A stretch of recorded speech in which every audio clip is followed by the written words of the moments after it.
ચીખલી પોલીસે થાલા હાઈવે પરથી આઈસર ટેમ્પામાં મધ્યપ્રદેશ લઈ જવાતો 30,13,000 રૂપિયાના વિદેશી દારૂના જથ્થા સાથે એક ખેપિયાની ધરપકડ કરી ટ્રક મોબાઈલ મળી કુલ 40,18,000 રૂપિયાનો મુદ્દામાલ કબજે કરી ગુનામાં સંડોવાયેલા અન્ય 3 જેટલાને વોન્ટેડ જાહેર કરી વધુ તપાસ હાથ ધરી છે।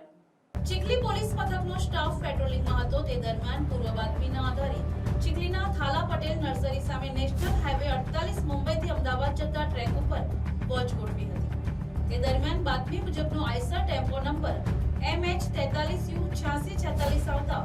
જેને સરકારી લાકડી વડે ઊભી રાખી તલાશી લેતા અંદરથી ભારતીય બનાવટની વિદેશી દારૂ તથા ટીન બિયર વોડકાની નાની મોટી કુલ 12,816 નંગ બોટલો જેની કિંમત 30,13,200 રૂપિયા તેમજ ટ્રકની કિંમત 10 લાખ રૂપિયા અને એક મોબાઈલ મળી કુલ 40,18,200 રૂપિયાનો મુદ્દામાલ કબજે કરી ટ્રક ચાલક રાજેન્દ્ર ઉદયા પ્રજાપતિ રહેવાસી રાવતપુર ટવલાઈ બુજુર્ગ ગામ તાલુકો મનાવર જિલ્લો ધાર મધ્યપ્રદેશની ધરપકડ કરી હતી।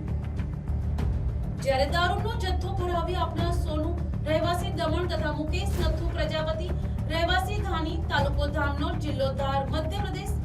તથા આઈસર ટેમ્પોનો હાલનો માલિક મળી 3 જેટલાને પોલીસે વોન્ટેડ જાહેર કરી વધુ તપાસ ચીખલી પોલીસ મથકના PIDS કોરાટે હાથ ધરી છે।